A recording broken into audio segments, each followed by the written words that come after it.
2. So UConn shooting free throws when we come back. Quite a force there from KK Arnold. So Beckers remains down the end of the bench. Arnold continues in the game. Time show presented by Duncan. Coming up in just a couple of moments. Make sure the performance gets up okay. Yeah, UConn has looked exceptional the last 2 games. You know, save for the first 5 minutes against Marquette. But for the remaining 35 minutes of that game, and so far in this first half, they have played outstanding, really up-tempo, swarming on the defensive end. And then Bandoma got rid of Brady, but Becker stepped in and tied the ball up. On the alternating possession arrow, it stays with Providence. 12 on the shot clock. At Texas last weekend before the Longhorns beat the Huskies, and about, what's this? Thanks, Paige. Paigebueckers, the Big East most outstanding player, and the trophy is about to be presented here by the Commissioner Val Ackerman. The all-tournament team: Kristen Williams, Olivia Nelson-Adota, Lauren Van Clunen, Temi Sarda, and Maddie Segrist of Villanova. That wraps up your Big East tournament.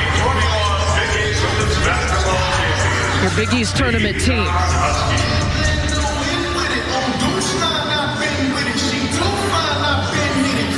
To Gino Auriemma, and the UConn Huskies headed to a 13th straight Final Four.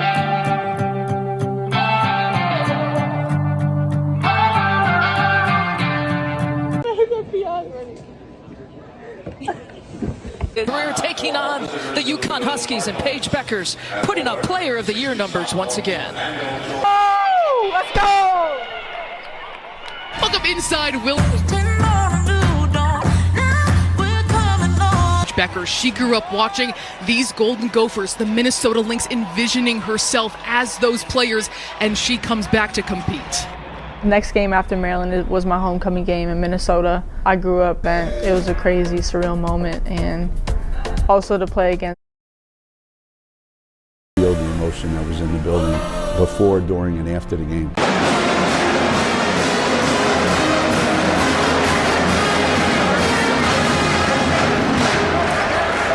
Handshake line and trophies presentation will be coming up. What a fun game we had tonight. Well, remember, it was 7 at half, John. I said these first few minutes of the second half were going to really dictate it, and Wayzata came out and they battled, and they had it down to 2 points at one point midway through that second half. So they came out, they fought, and they fought hard, and they gave it everything they got, and they have nothing to hang their head about. They gave Hopkins the closest game they've had all year. And if you're Hopkins, you got a competitive, close game, and you found a way to get it done when maybe not everyone was firing on their best cylinder. But guess what? They're going to the state tournament. There's not a team anywhere around that wants to see this team down at Williams Arena. Wayzata finishes the season 24-5, the runner-up for the 4th time in 5 seasons. Always tough for the losing team in a section final, but man, girls gave it their all here tonight for 36 minutes. Well, the biggest key, John, in high school sports is you don't want to live with regret. I wish I would have played harder. I wish the seniors on this team and anyone that played for Wayzata tonight, they don't have to leave with any regret. They laid it on the line. And the sad thing is they just lost again as last.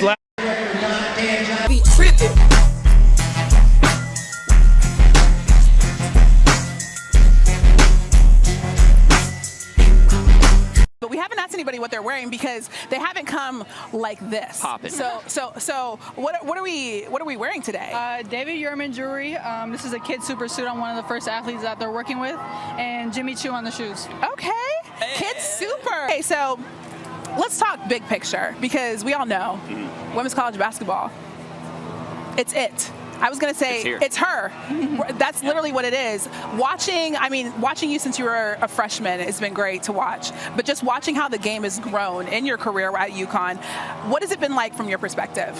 It's been amazing. I just see the growth of popularity, of just accessibility to the sport. I've always said women's sports have always been great, but I feel like people are really starting to understand that, respect that. So it's just amazing and truly grateful to be a part of. And I think, Paige, the thing that is so interesting about your particular story, came out hot freshman year, injuries the past couple of years, and then to come back this year and have the year that you did. I mean, what was that like for you? I know that couldn't have been easy. It was tough. It was a mental journey. I grew a lot in my faith during that time. And I think life is all about how you come back from setbacks and how you respond to adversity. And for me, I was able to have a platform to show kids and younger people in the next generation that everything is not always sweet. There's going to be tough times in life, but it's how you respond and how you battle back that says a lot about you. It's going to be so fun to watch you guys play this year. I know, it feels like it just ended. We're ready for it to start again. When you look forward to this upcoming season, what are you most looking forward to? God willing, having a full roster and just being able to play with everybody and just compete, have fun, and just enjoy it. Yeah, for sure. It'll be great. So great seeing you. You look good. Can't wait to see you on the basketball court. Man, I was you guys feeling look all right. great. Listen, everybody's been coming up here just absolutely serving and just kind of showing us out. So thank you for doing that. So great seeing you, Paige. Appreciate you. Great to see you guys. Thank you. Take care of activating your body before you go play. I'm a huge play, so I didn't like doing all the little things sometimes, and it's just an awful feeling because when this injury first happened, I thought a lot about Kobe. I read the Mamba Mentality book and helping me between staff here, people I work with in LA, Susan, who I work with out on the West Coast as well, but my coaches, my teammates, the athletic training staff, so many other people. I mean, even the kitchen staff helping me. So I'm making sure I'm taking care of my body.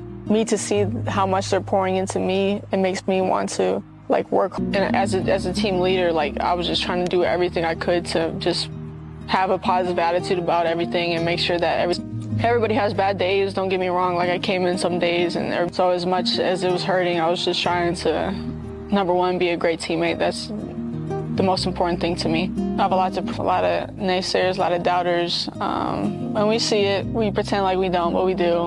We might save it. But to go to games, to have people on the sidelines, kids there still wanting pictures, still wanting me to sign their posters, still wanting me to interact with them, that meant a lot. And then you realize, never take it for granted, never, complain about being in the media too much. Do you know how many people would want to be in your shoes where you're on one of the best teams in the country and you're doing well in basketball? Shit is what's going to get you through. I've always